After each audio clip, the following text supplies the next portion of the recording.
The morning light filtered through the French doors of the bridal suite, casting everything in that golden glow you see in wedding magazines. And for a moment, I actually believed this would be the perfect day I'd dreamed of since childhood. My dress hung like a cloud of silk and lace against the mahogany armoire, my grandmother's pearls caught the sunlight on the vanity, and outside, the gardens of the Rosewood Manor looked like something from a fairy tale.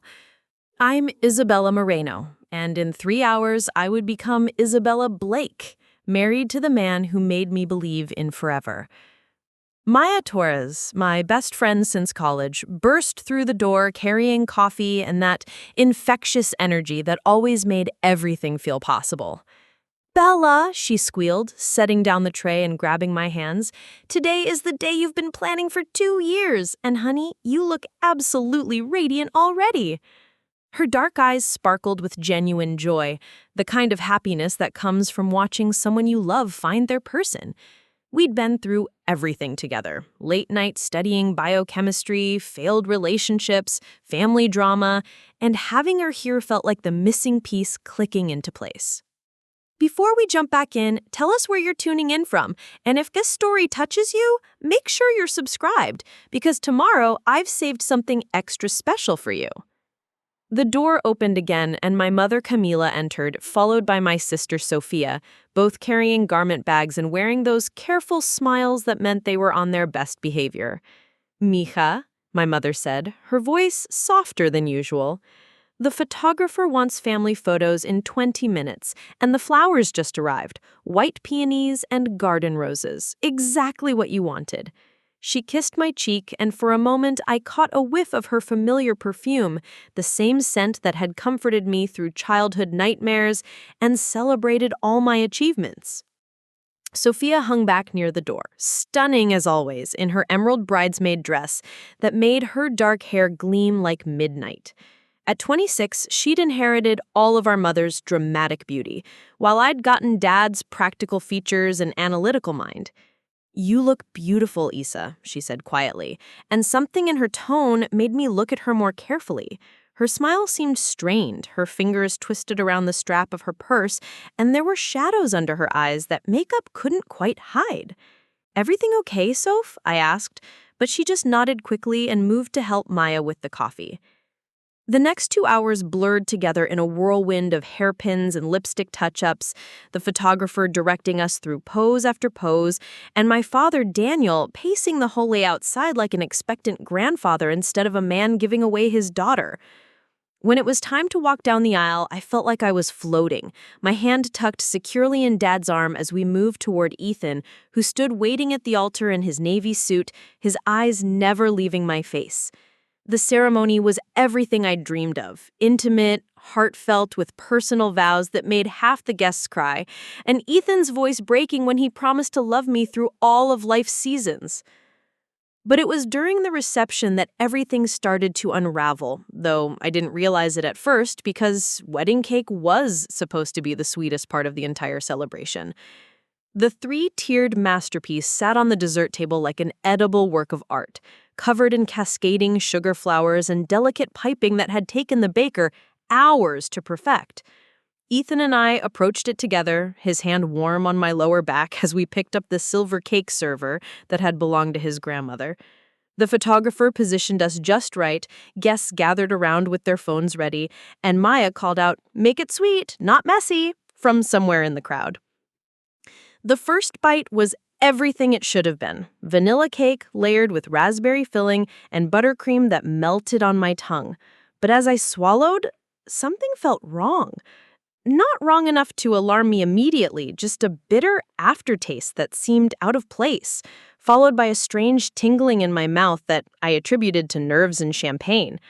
Ethan fed me another bite, and we laughed, as always happens at weddings when frosting gets on someone's nose. But by the time we'd moved away from the cake table and started greeting guests, the room had begun to feel too warm, and my head was starting to spin. "You okay, babe?" Ethan asked, his hand steady on my elbow as I swayed slightly during a conversation with his business partner. I nodded and smiled, blaming it on the long day and the emotions. But privately, I was starting to feel genuinely unwell. The fairy lights strung overhead seemed to pulse and blur. Conversations around me became muffled, like I was hearing them through water, and my legs felt increasingly unsteady beneath the layers of silk and tulle. Maya noticed first because she always noticed everything, appearing at my side with a concerned frown and a glass of water. "Bella, you look pale," she said quietly, steering me toward a chair. "When's the last time you ate something substantial?" But food was the last thing I wanted. My stomach was churning, my vision was starting to tunnel, and panic was beginning to set in, because this wasn't normal wedding jitters or exhaustion. "I think something is wrong," I whispered to Maya, gripping her hand tighter than necessary. "I feel really sick, like really sick." She immediately flagged down Ethan, who took one look at my face and made the decision to call 911 despite my protest that I was probably just overwhelmed.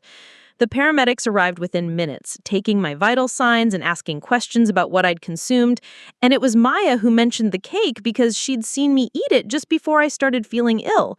As they loaded me into the ambulance, my beautiful wedding reception continuing in shocked whispers behind me, I caught sight of Sophia standing near the dessert table. She was staring at the half-demolished cake with an expression I couldn't quite read. Not concern for my well-being, but something more complex, almost like regret mixed with fear. The ambulance doors closed before I could process what I had seen, but that image would haunt me in the days to come when the truth finally emerged.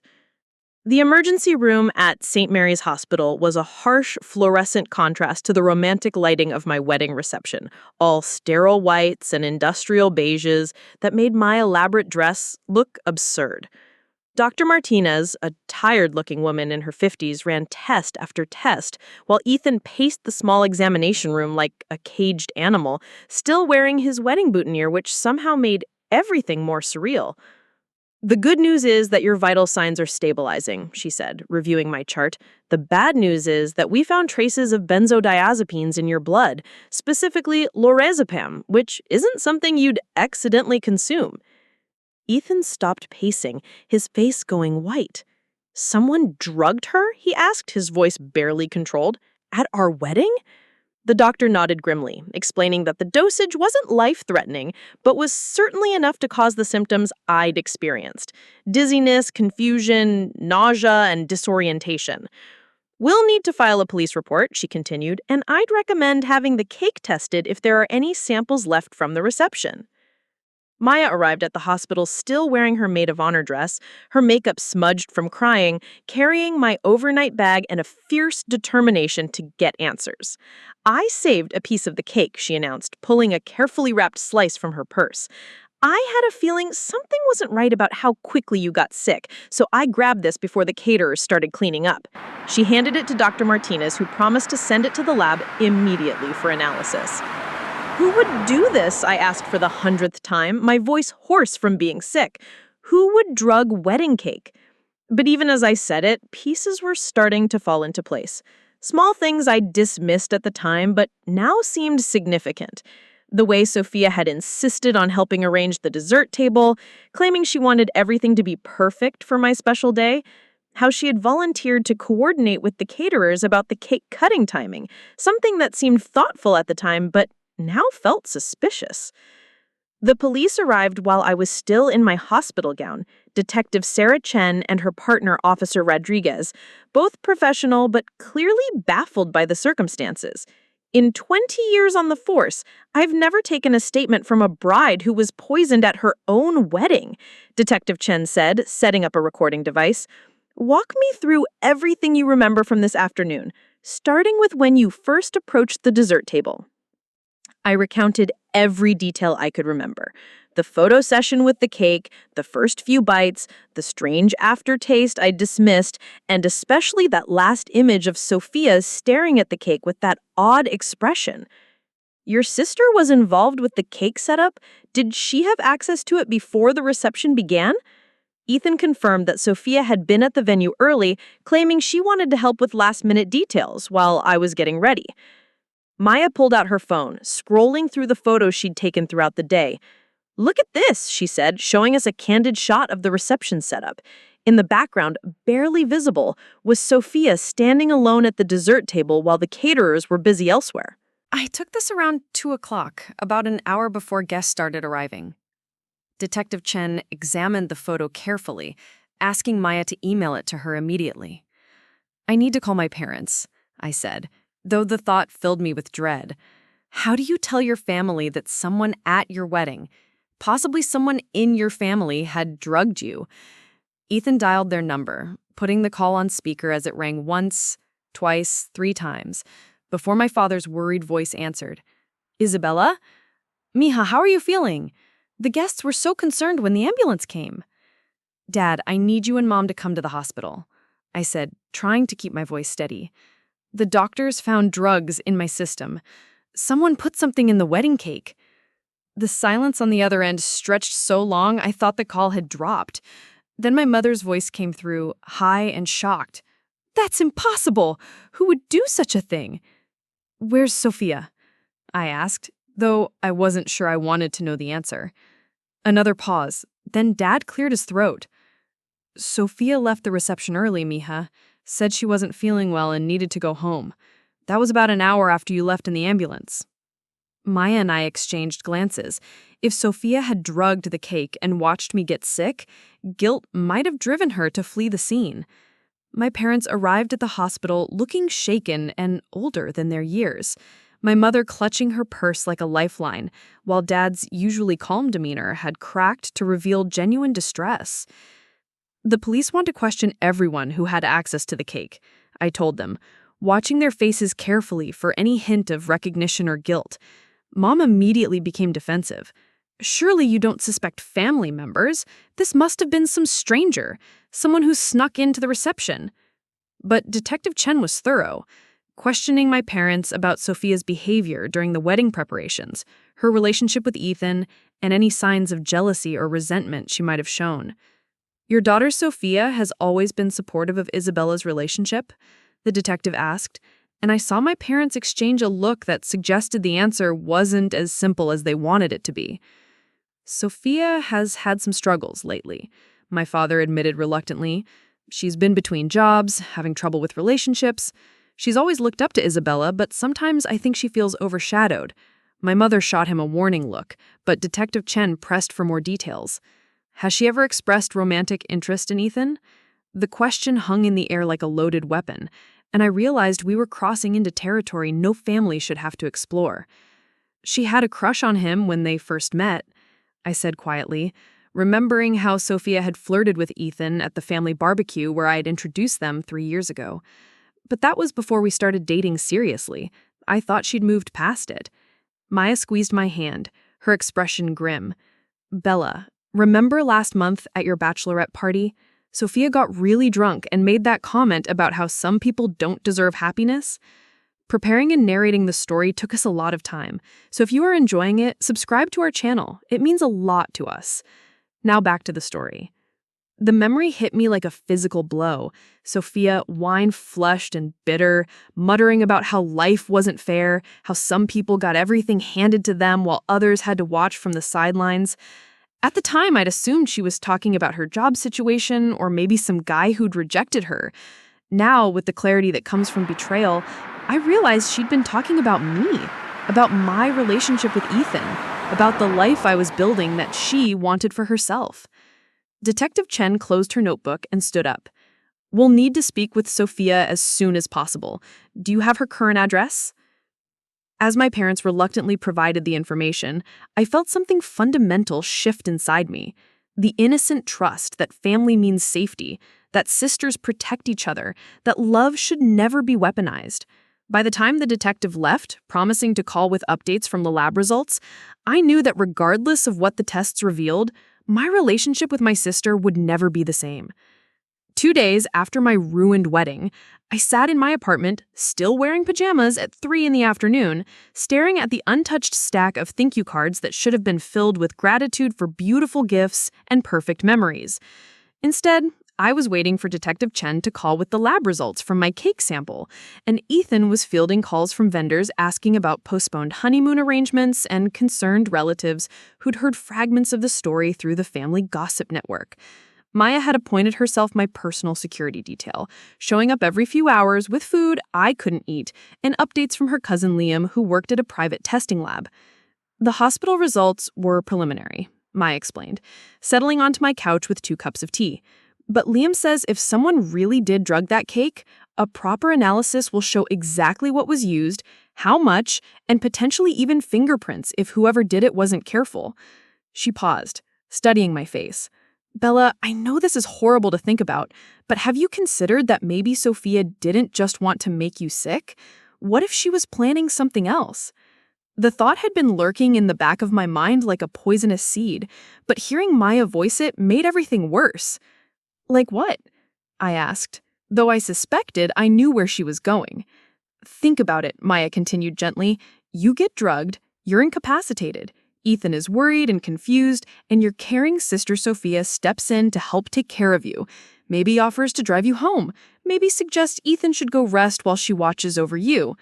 My phone rang before I could respond, Detective Chen's number flashing on the screen. Ms. Moreno, we have the lab results from the cake sample. Can you come down to the station and bring your fiancé if possible? Her tone was professional neutral, but something in it made my stomach clench with dread. Ethan drove us to the police station in silence, both of us lost in our own thoughts about what we were about to learn. Detective Chen met us in a small conference room that smelled like stale coffee and industrial carpet cleaner. The cake definitely contained lorazepam, she began without preamble, but that's not the only thing we found. There were also traces of a date rape drug called gamma-hydroxybutyric acid, commonly known as GHB. The words hit me like a physical blow, and Ethan's hand tightened on mine until it almost hurt. The combination would have caused disorientation, memory loss, and eventual unconsciousness if you'd consumed more of it. Someone was planning to assault me, I said, my voice flat with shock. At my own wedding. Detective Chen nodded grimly. The dosage suggests whoever did this wanted you incapacitated, but not dead. We've spoken with your sister Sophia, and I have to tell you, her alibi for the time period when the cake could have been tampered with is inconsistent. Maya leaned forward. What did she say? Detective Chen consulted her notes. Initially, she claimed she was helping with floral arrangements in the bridal suite during the setup period. But when we checked with the florist and other witnesses, no one remembers seeing her there. She then changed her story to say she was making phone calls outside, but her cell phone records don't support that either. Did she admit to anything?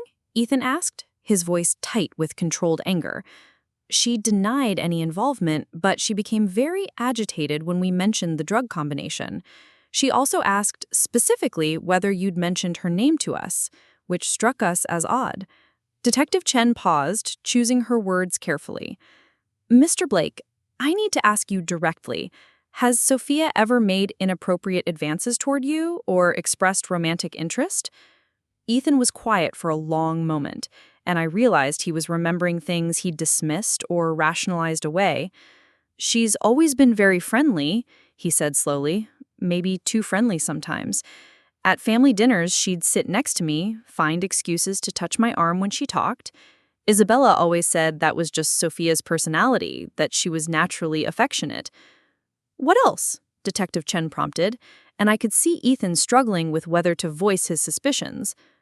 Last month, she texted me directly about wedding planning stuff instead of going through Isabella, said she wanted to surprise her sister by helping coordinate some details. I thought it was sweet, but looking back, it gave her information about timing, vendors, access to the venue.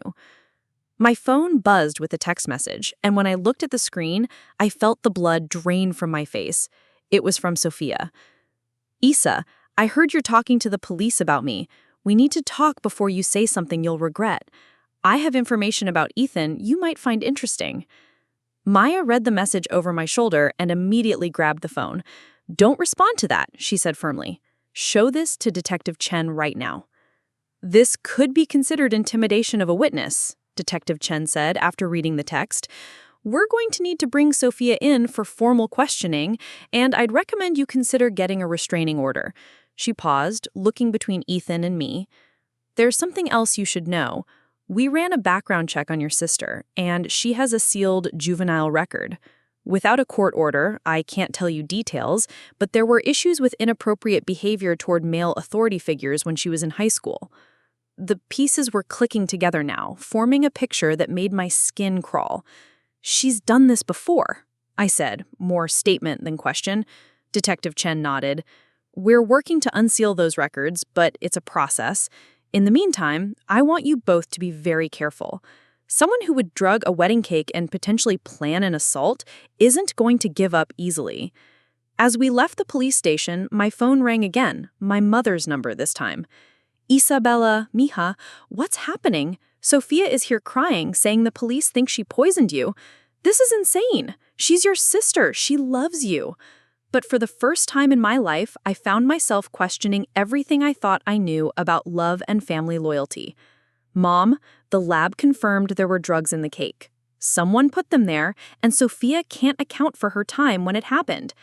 She was probably just nervous about the wedding going perfectly, my mother insisted, her voice taking on that sharp edge it got when she felt criticized.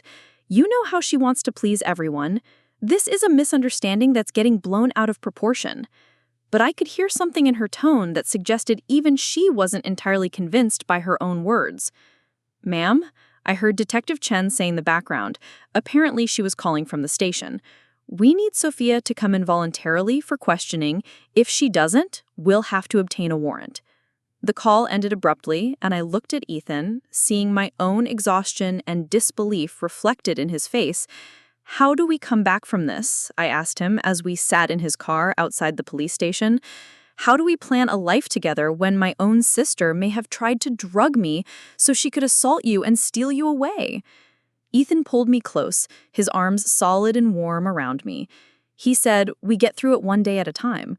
We let the truth come out, we let justice run its course, and we build something better than what we've lost. But as we drove home through the city where I'd grown up, past the church where I'd been baptized, and the high school where Sophia and I shared lockers and secrets, I realized that some betrayals cut so deep they changed the geography of your entire life. Whatever happened next, the sister I thought I knew was gone forever, replaced by a stranger capable of unthinkable cruelty disguised as love. Sophia arrived at the police station 3 hours late, accompanied by a lawyer whose expensive suit screamed damage control, and I watched through the one-way glass as Detective Chen led them into the interrogation room where fluorescent lights made everyone look guilty regardless of their innocence. My sister had dressed carefully for this moment. Soft pink sweater, minimal makeup, hair pulled back in a way that made her look younger and more vulnerable, the same calculated innocence she'd perfected in childhood whenever she'd broken something valuable and needed to avoid punishment. Miss Moreno, Detective Chen began, her voice professionally neutral as she activated the recording equipment. You understand you're here voluntarily to discuss the events at your sister's wedding reception where drugs were found in the cake. Sophia nodded, her hands folded primly in her lap, but I could see the tension in her shoulders and the way her lawyer kept glancing at her with barely concealed concern. I want to help in any way I can, Sophia said, her voice soft and earnest. Isabella is my sister, and I love her. The idea that someone would hurt her on her wedding day is just devastating to me. She dabbed at her eyes with a tissue, but I noticed she was careful not to actually smudge her mascara, the same trick she'd used to manipulate our parents throughout our teenage years. Detective Chen pulled out a timeline, spreading photos across the table that showed the reception setup from multiple angles.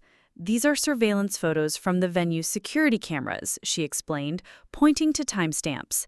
Can you walk me through your activities between 1:30 and 3 p.m., specifically regarding your interactions with the dessert table? Sophia's lawyer whispered something in her ear, and she nodded before answering.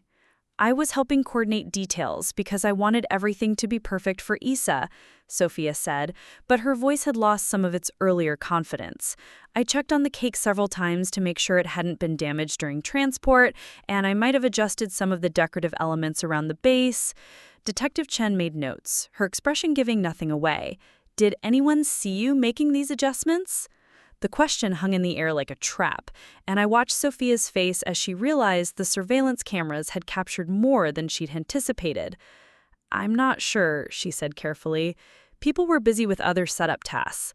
Her lawyer leaned forward. Detective, my client was performing normal wedding preparation activities. Caring about presentation details hardly constitutes criminal behavior. Miss Moreno, Detective Tun continued, ignoring the lawyer's interruption, lab analysis shows the cake contained both lorazepam and GHB. These are serious controlled substances that require specific knowledge to obtain and administer. Do you have any medical training or access to pharmaceutical supplies? Sophia's eyes widened, and for the first time, her mask of innocent concern slipped slightly. I don't know anything about drugs, she protested, but there was a tremor in her voice now. Maybe someone else had access to the cake, maybe the caterers or venue staff. Detective Chen pulled out another photo, this one clearly showing Sophia alone at the dessert table, her hand positioned over the cake in a way that suggested she was doing more than adjusting decorations. This photo was taken at 2:47 p.m., Detective Chen said quietly. The angle suggests you were reaching toward the top tier of the cake, not the decorative base. What were you doing in this moment? Sophia stared at the photo, and I could see her calculating how much the camera had captured, how much she could deny versus what the evidence would prove. I was checking the stability of the layers, she said finally, but the lie sounded hollow even to me. Wedding cakes can shift during transport, and I wanted to make sure nothing would collapse during the cutting ceremony. Her lawyer was taking frantic notes now, clearly realizing his client's story was falling apart under scrutiny. Detective Chen leaned back in her chair, her expression thoughtful. Miss Moreno, your phone records show you made several calls to numbers associated with known drug dealers in the weeks leading up to the wedding. How do you explain that? The question hit like a bomb, and Sophia's face went completely white as her lawyer grabbed her arm to prevent her from answering. We need a recess, the lawyer announced abruptly. My client needs to consult with counsel before responding to these allegations. But the damage was done. Sophia's panic was written across her face, and even I could see that her carefully constructed, innocent act was crumbling under the weight of actual evidence. Maya squeezed my hand as we watched them through the glass. She's going to confess, she said quietly. That lawyer knows she's guilty, and he's trying to figure out how to minimize the damage. But I wasn't sure I wanted a confession anymore. Part of me had been hoping, desperately, irrationally, that there was some other explanation, some misunderstanding that would restore my faith in family bonds. When they returned to the interrogation room, Sophia looked smaller somehow, as if the weight of her lies had physically diminished her. My client wishes to invoke her right to remain silent, the lawyer announced, but Detective Chen held up a hand. Before you do that, Miss Moreno, I want you to know that we've obtained a warrant to search your apartment. If there's anything you want to tell us before we execute that search, now would be the time. Sophia looked directly into the camera then, and I had the unsettling feeling she was looking straight at me, her expression a mixture of defiance and desperation that I'd never seen before. I loved him first, she said quietly, her voice barely audible above the humming of the recording equipment. I saw him first. I wanted him first. But Isabella always gets everything she wants. The confession hung in the air like poison, and I realized that in her mind, she was still the victim of this story, still the one who'd been wronged by life's fundamental unfairness. The search of Sophia's apartment yielded more evidence than Detective Chen had expected, starting with a journal hidden behind her bedroom dresser that read like a manifesto of obsession and entitlement, spanning the entire 3 years of my relationship with Ethan. Maya and I sat in my living room while Detective Chen read selected passages aloud, each entry more disturbing than the last, documenting my sister's elaborate fantasy about stealing my life piece by piece until she could step into it seamlessly. March 15th, 2 years ago, Detective Chen began, her voice clinical as she quoted from Sophia's own handwriting.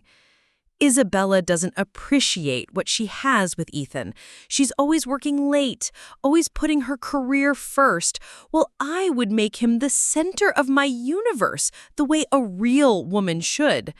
The words stung not just because of their venom, but because they revealed how closely Sophia had been watching my relationship, cataloging every perceived flaw and weakness. June 8th, Last year, the detective continued. Ethan looked at me differently today at Sunday dinner. I caught him noticing my new dress, the way it showed off my figure. Isabella was in the kitchen arguing with Mom about wedding plans, completely oblivious to the connection building between us. I felt sick hearing this because I remembered that dinner. Remembered thinking how nice it was that Sophia was making an effort to be friendly with my fiancé, never suspecting she was weaving fantasies about moments that existed only in her imagination. The journal entries became more elaborate and specific as my wedding date approached, revealing months of planning that went far beyond simply drugging the cake. She researched your honeymoon destination, Detective Chen explained, pulling out printed emails and travel confirmations. She had booked herself a room at the same resort in Maui, arriving the day after you were supposed to check in. The implication was crystal clear. If her plan had worked, if I'd been too incapacitated or traumatized to travel, she intended to comfort Ethan through the crisis and somehow end up on my honeymoon instead. Maya grabbed my hand so tightly it hurt. Bella, this is beyond obsession. This is a complete break from reality. But the evidence kept coming. Receipts for surveillance equipment she'd used to track Ethan's schedule, copies of his work ID badge that she'd somehow obtained, even floor plans of our apartment building that suggested she'd been planning to access our home when we weren't there. The most disturbing discovery, Detective Chen said, pulling out a manila folder thick with photographs, was this collection of photographs she'd taken of you both over the past year. Some were taken from outside your apartment windows, others at restaurants and public places, but all without your knowledge or consent. She spread a few across the coffee table, and I stared at images of myself and Ethan taken during private moments, walking hand in hand through the park, kissing goodnight on my doorstep, even through our bedroom window on what I thought was a completely private evening. "She's been stalking us," Ethan said, his voice flat with shock. "For months, maybe longer." Detective Chen nodded grimly. "The photos are dated and organized chronologically, like she was documenting your relationship for some specific purpose. But the purpose became clear when she showed us the final section of the journal. Pages of detailed analysis about our daily routines, our arguments, the times when Ethan seemed frustrated or distant. She was looking for vulnerabilities, I realized, reading over the detective's shoulder as she pointed to entries that analyzed my work stress, Ethan's occasional complaints about my long hours, even speculation about our physical relationship based on observations she'd made through our windows. My phone rang, interrupting the horrifying catalog of evidence, and when I saw my mother's number, I almost didn't answer. But Detective Chen nodded encouragingly, so I put it on speaker. "Isabella, mija, I just heard from Sophia's lawyer," my mother said, her voice strained and higher than usual. "This is all getting out of hand. Surely we can work this out as a family without involving courts and criminal charges." "Mom, she drugged me," I said, my voice stronger than I felt. "She's been stalking Ethan and me for over a year. She planned to assault me on my wedding night."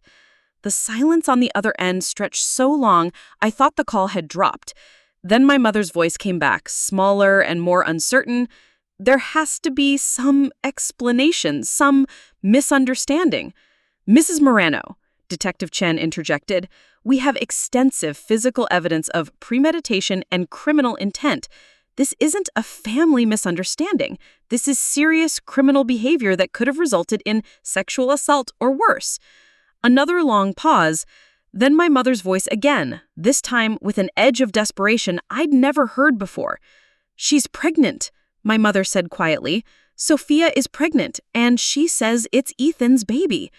The words hit the room like a bomb, and I felt the world tilt sideways as this new information rearranged everything I thought I understood about the situation.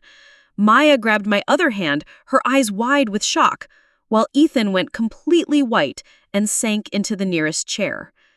"That's impossible," Ethan said, his voice hoarse. "I've never been alone with her, never touched her, never even considered."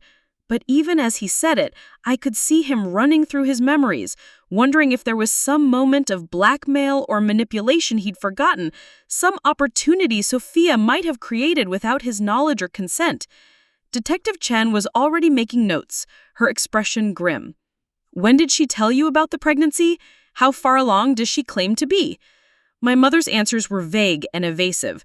Sophia had apparently revealed the pregnancy only after being questioned by police, claiming it was early stages and she'd been keeping it secret until after my wedding to avoid overshadowing my special day. Mrs. Moreno, Detective Chen said carefully, given what we've discovered about your daughter's behavior, I'd strongly recommend that you encourage her to submit to a paternity test. If she's telling the truth about the father, then Mr. Blake needs to know. But if she's lying, This could be another form of manipulation designed to complicate the criminal case against her. After the call ended, we sat in stunned silence as the full scope of Sophia's plan became clear. She wasn't just trying to drug you and assault you, Maya said slowly. She was trying to create a situation where she could claim Ethan had gotten her pregnant, either through the assault or some other fabricated encounter. The cruelty of it was breathtaking. Not only had she tried to destroy my wedding and potentially traumatize me for life, but she was now attempting to use an innocent child as a weapon in her war against my happiness. We need that DNA test, Ethan said firmly, his color returning as anger replaced shock. We need it immediately, and we need the results to be legally admissible. Detective Chen nodded, already reaching for her phone to arrange the necessary paperwork. I'll contact the court about expediting the process, she promised. If this pregnancy is real, and if your sister is willing to cooperate, we can have results within days. But as we planned the next steps in what had become a legal battle for the truth, I couldn't shake the feeling that Sophia was still several moves ahead of us, still orchestrating chaos from her jail cell where she'd been held since failing to make bail. Whatever she was planning next, I knew it would be designed to cause maximum damage to my relationship with Ethan and my faith in the possibility of justice. The sister I'd grown up with was gone, replaced by someone capable of using pregnancy and children as weapons in her war against my happiness. 3 weeks after Sophia's arrest, she was released on bail posted by a lawyer whose fees clearly exceeded anything our family could afford, and within hours of her release, she was sitting in the lobby of the downtown news station giving an exclusive interview about her tragic situation to a reporter who specialized in sensational family drama stories. Maya called me at 6 in the morning, her voice tight with fury as she watched the early news broadcast that painted my sister as a victim of overzealous prosecution and family jealousy. She's claiming you've always been jealous of her relationship with Ethan, Maya reported, reading from social media posts that were already spreading across the internet like wildfire. She says the drug charges are fabricated, that you're trying to destroy her life because you can't handle the fact that Ethan chose her over you. The lies were so elaborate and convincing that I found myself questioning my own memories, wondering if viewers who didn't know the truth might actually believe Sophia's version of events. The pregnancy had become the centerpiece of her media strategy, with carefully staged photos of her hand resting protectively over her still flat stomach, and interviews where she spoke tearfully about wanting to protect her unborn child from the toxic family dynamics that had led to these false accusations. She's claiming the baby is definitely Ethan's, and that you're trying to force her into a DNA test to hide the fact that your fiancé was having an affair. Ethan paced my living room like a caged animal, his phone buzzing constantly with calls from reporters, coworkers, and concerned friends who'd seen the news coverage. "This is insane," he said for the 100th time, running his hands through his hair. "I've never even been alone in a room with her, let alone had any kind of relationship." But I could see the doubt creeping in around the edges of his certainty, the natural human tendency to question your own memories when they're challenged so persistently and publicly. "The DNA test will prove everything," I said, trying to convince myself as much as him. "Once the results show that you're not the father, all of this falls apart." But Sophia was one step ahead even here. Her lawyer had filed motions to delay the test, claiming it posed risks to the pregnancy and requesting additional time to consult with medical experts about the safest procedures for obtaining fetal DNA. Detective Chen called while we were watching Sophia's second television appearance of the day, this one on a nationally syndicated talk show that specialized in family conflicts and dramatic revelations. The delay tactics are working, she admitted grimly. Her lawyer is exploiting every possible procedural angle to postpone the test, and meanwhile, she's controlling the narrative in the media. She paused again, and I could hear papers shuffling in the background. There's something else you need to know. We've been investigating the timeline of her pregnancy claims, and the dates don't add up. What do you mean? I asked, putting the call on speaker so Ethan could hear. If she's as far along as she claims, conception would have occurred almost 2 months before your engagement party. But her medical record shows she wasn't pregnant during her last routine checkup 6 weeks ago. The implication was staggering. Not only is Sophia lying about Ethan being the father, she might be lying about being pregnant at all. Is she faking the entire pregnancy? Maya asked, her voice sharp with disbelief. Detective Chen was cautious in her response. We're looking into it, but proving a fake pregnancy is complicated, especially in early stages when physical signs are minimal. She paused again. However, we've discovered something interesting about that expensive lawyer. His fees are being paid by someone other than your family. The revelation sent chills down my spine as I considered the implications.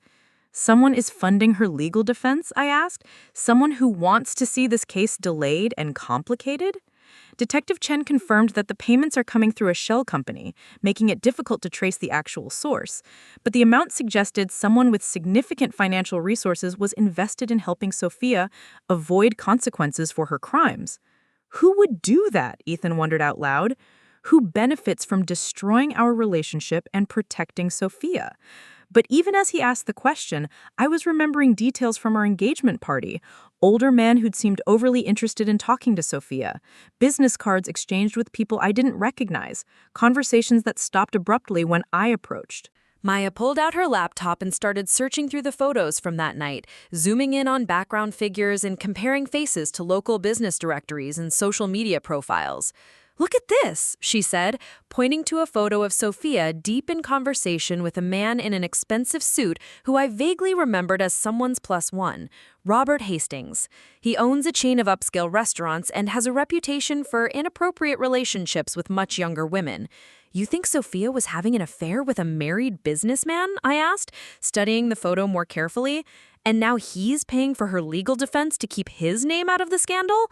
It would explain the expensive lawyer, the media strategy designed to focus attention on our family drama rather than investigating Sophia's actual relationships, and the delay tactics that gave them time to construct an alternative narrative. The pieces were clicking together in a way that made me feel simultaneously vindicated and nauseated. She was never obsessed with Ethan, I realized aloud. He was just convenient cover for her real relationship with someone she couldn't be seen with publicly. Maya nodded, already pulling up news articles about Robert Hastings' recent divorce proceedings and the rumors about affairs that had been circulating in business circles for months. "But why drug me?" I asked, still trying to understand the full scope of Sophia's plan. If she was involved with someone else, why go through with the wedding sabotage? Ethan answered before anyone else could. "Because if I was supposedly the father of her baby, it would give her a permanent connection to your family and a reason to be around all the time. She could play the victim of our affair while maintaining her secret relationship with Hastings." Detective Chen was quiet for a moment, processing this new information. "If we can prove that Hastings is the real father and that he's been funding her legal defense, it changes everything about this case," she said finally. "The pregnancy isn't about you or Ethan at all. It's about a powerful man trying to cover up an affair that could destroy his business and social standing." "How do we prove it?" I asked, but I already knew the answer would require patience and investigative work that might take weeks or months while Sophia continued her media campaign and legal delays. "We get that DNA test," Detective Chen said firmly. "Whatever games she's playing, whatever lies she's telling, science doesn't lie. If she's really pregnant, we'll know who the father is. And if she's faking it, that's a whole new set of criminal charges." But as I hung up the phone and watched another news segment featuring Sophia's tearful interviews, I realized that regardless of what the DNA test revealed, the damage to my reputation and relationship was already extensive. Friends were choosing sides based on incomplete information. Family members were pressuring me to work things out with my sister, and the wedding that should have been the beginning of my happily ever after had become the focal point of a criminal case and media circus that seemed to grow more complicated every day. The only thing I knew for certain was that the truth, when it finally emerged, would destroy more than just Sophia's lies. It would shatter the carefully constructed facades of everyone who'd helped her build this elaborate deception, and I wasn't sure any of us would recognize ourselves in the wreckage that remained. What happens next? I asked, though part of me was afraid to know. We arrest them both, and the media gets the real story, Detective Chen replied. Your sister's lies are about to collapse very publicly, and everyone who believed her version of events is going to see exactly what kind of person she really is. The news broke at noon on Friday when Detective Chen held a press conference outside the courthouse, flanked by district attorneys and armed with DNA evidence that demolished every lie Sophia had told during her weeks-long media campaign. The reporters who had portrayed her as a victim of family jealousy now scrambled to rewrite their narratives as the truth emerged in stark, undeniable scientific facts that no amount of manipulation could overcome. Miss Moreno deliberately provided false information about the paternity of her child in an attempt to obstruct justice and deflect attention from serious criminal charges, Detective Chen announced to a crowd of cameras and microphones. The biological father has been identified as Robert Hastings, who has been arrested for conspiracy to obstruct justice and funding fraudulent legal defenses. The gathered reporters erupted in questions, but the detective's expression remained professionally neutral as she detailed the months of deception. Sophia's carefully constructed image disintegrated in real time across social media platforms, where her supporters turned into critics, sharing screenshots of her false statements alongside the DNA evidence that proved her lies. The pregnancy announcement posts that had garnered thousands of sympathetic comments were now flooded with angry responses from people who felt manipulated and deceived by her elaborate performance. Robert Hastings' business empire began crumbling within hours as news outlets dug deeper into his financial records and discovered a pattern of using company funds to silence women who threatened to expose his affairs. His wife filed for divorce before sunset, taking their children and half his assets, while his restaurant chain's board of directors called an emergency meeting to discuss his immediate removal from all positions of authority. Maya showed me her phone where #SophiaLied was trending nationally, with thousands of people sharing their own stories of manipulation by family members and false pregnancy claims. She's become a cautionary tale, Maya said, scrolling through post after post of people expressing outrage at Sophia's willingness to weaponize pregnancy and assault allegations for personal gain.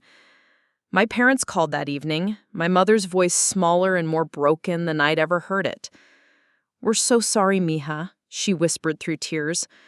"We wanted to believe her. We wanted to think this was all some terrible misunderstanding, but the evidence—" Her voice trailed off as the weight of Sophia's betrayal settled over our entire family like a toxic cloud that would take years to clear. "She's in jail," my father added, his voice hollow with shock. "No bail this time. The judge said she's demonstrated a pattern of deception that makes her a flight risk." The irony wasn't lost on me that Sophia, who had spent years resenting my achievements and happiness, had ultimately destroyed her own life in her attempt to steal mine. The tabloid interviews and social media posts that had once painted her as a sympathetic victim now served as evidence of her calculated deception, archived forever as proof of how far she was willing to go to avoid consequences for her crimes. Her perfect life narrative, the loving sister, the innocent victim, the protective mother-to-be, lay in ruins, replaced by the reality of someone whose jealousy and entitlement had driven her to commit increasingly serious crimes. 6 months later, I stood in the same courthouse where the DNA results had been revealed, watching as Sophia was sentenced to 3 years in prison for assault with intent to incapacitate, conspiracy, fraud, and perjury, charges that reflected the full scope of her crimes and manipulation. She looked smaller in her orange jumpsuit, her elaborate makeup and styling stripped away to reveal someone ordinary and broken, rather than the manipulative mastermind she'd proven to be. Robert Hastings received 5 years for conspiracy and money laundering, his business empire completely dissolved, and his social standing destroyed beyond repair. His ex-wife had taken their children to another state, and the women he'd silenced over the years were finally speaking publicly about his pattern of abuse and manipulation, adding civil lawsuits to his mountain of legal troubles. Ethan and I had postponed our wedding until the legal proceedings were complete, but we'd used the time to grow stronger together rather than allowing Sophia's schemes to drive us apart. She actually did us a favor in a twisted way, he said, as we left the courthouse together. We know now that our relationship can survive anything, even attacks from people who should have protected us. Maya documented the entire ordeal in a blog that became a resource for other families dealing with manipulation and false accusations, helping people recognize the warning signs of escalating behavior and providing guidance for navigating legal systems that weren't always equipped to handle complex family dynamics and psychological manipulation. My parents were slowly rebuilding their relationship with me, attending family therapy sessions to address the favoritism and enabling behaviors that had allowed Sophia's resentment to fester into criminal behavior. We failed both of you, my mother admitted during one particularly difficult session. We taught Sophia she was entitled to whatever she wanted and taught you that you had to earn love through achievement. The child Sophia had weaponized in her scheme was born in prison and immediately placed with Robert Hastings' ex-wife, who had graciously agreed to raise the innocent victim of her father's and Sophia's crimes. The baby would grow up knowing the truth about her origins, but protected from the toxic dynamics that had created so much chaos in so many lives. Detective Chen called occasionally to update us on similar cases where Sophia's tactics had been used by other manipulators. Grateful to have our experience as a reference point for recognizing sophisticated deception patterns. Your sister's case has become a textbook example in law enforcement training, she told me. Other families won't have to suffer the way you did because officers will recognize these manipulation tactics earlier. As I finally planned the wedding that should have happened months earlier, I realized that Sophia's betrayal had taught me something valuable about the difference between family bonds based on obligation versus relationships built on genuine love and respect. The people who stood by us during the worst of the accusations and media circus were the ones who truly belonged in our lives moving forward. The sister I'd grown up with was gone, replaced by someone whose jealousy had consumed her completely, but in losing her, I'd gained clarity about what real love looked like and the strength to build a life based on truth rather than the careful management of other people's insecurities and resentments. 1 year and 3 months after the day that should have been my perfect wedding, I stood again in front of a mirror adjusting my grandmother's pearls. But this time, everything was different. The venue was smaller, Maya's family garden rather than the grand Rosewood Manor, and the guest list included only people who had proven their loyalty during the darkest months of my life. There would be no elaborate cake this time, just simple cupcakes that Maya had personally overseen from start to finish, and no family members whose love came with conditions and expectations. Ethan waited for me under an archway of white roses, his eyes bright with the same love that had sustained us through months of legal battles and media screamy, but now tempered with the wisdom that comes from surviving attempts to destroy what you've built together. Maya stood beside me as maid of honor, wearing the same emerald dress that Sophia had chosen for the first wedding. But somehow it looked completely different on someone whose loyalty was absolute and unconditional. My parents sat in the front row, older and more fragile than they'd been a year ago, but genuinely present in a way they'd never managed when Sophia's drama dominated every family gathering. The therapy sessions had been brutal but necessary, forcing all of us to confront the ways we'd enabled toxic behavior by prioritizing peace over truth and appearance over authenticity. Detective Chen attended as a friend rather than an investigator, her presence a reminder that justice had been served and the truth had prevailed despite sophisticated attempts to bury it under lies and manipulation. Liam Torres brought his wife and children, the family scientist who had provided the evidence that demolished Sophia's house of cards, now celebrating the love that had survived her assault. As I spoke my vows for the second time, I included words about choosing your family and building relationships based on truth rather than obligation, promises that reflected everything I'd learned about love during the year that had tested every assumption I held about family bonds and unconditional support. Ethan's vows acknowledged the strength we'd discovered in each other and our commitment to protecting what we'd built from anyone who might try to tear it down. The reception was everything the first one should have been: genuine laughter, authentic joy, and the profound relief that comes from being surrounded by people who love you enough to tell you the truth and stand by you when the world tries to convince you that lies are more comfortable than reality. There were no speeches about family obligation or carefully worded toasts that avoided mentioning obvious tensions. Instead, Maya raised her glass to toast the couple who proved that real love can survive anything, even attacks from people who should have protected it, and the small crowd of carefully chosen friends and family members echoed her words with the conviction of people who had witnessed our relationship survive its ultimate test. As the evening wound down and Ethan and I prepared to leave for our honeymoon, this time to a destination we'd chosen together without input from anyone whose motives we questioned, I realized that Sophia's betrayal had given me something unexpected. In trying to destroy my life, she had forced me to examine which relationships were worth preserving and which beliefs about family and loyalty needed to be discarded in favor of something more honest and sustainable. The sister who had drugged my wedding cake and tried to steal my fiancé was serving her prison sentence and would soon fade into the footnote of someone else's cautionary tale. The woman who walked away from this second wedding as Mrs. Isabella Blake was stronger, wiser, and surrounded by people whose love required no performance or pretense, just the truth offered freely and accepted completely. 3 months into our marriage, I received a letter from Sophia's prison counselor asking if I would consider participating in her rehabilitation program by writing a victim impact statement that could help her understand the full consequences of her actions. The request sat on my kitchen counter for 2 weeks while I wrestled with feelings I thought were fully resolved: anger, betrayal, but also a strange sort of pity for the sister who had destroyed her own life in pursuit of someone else's happiness.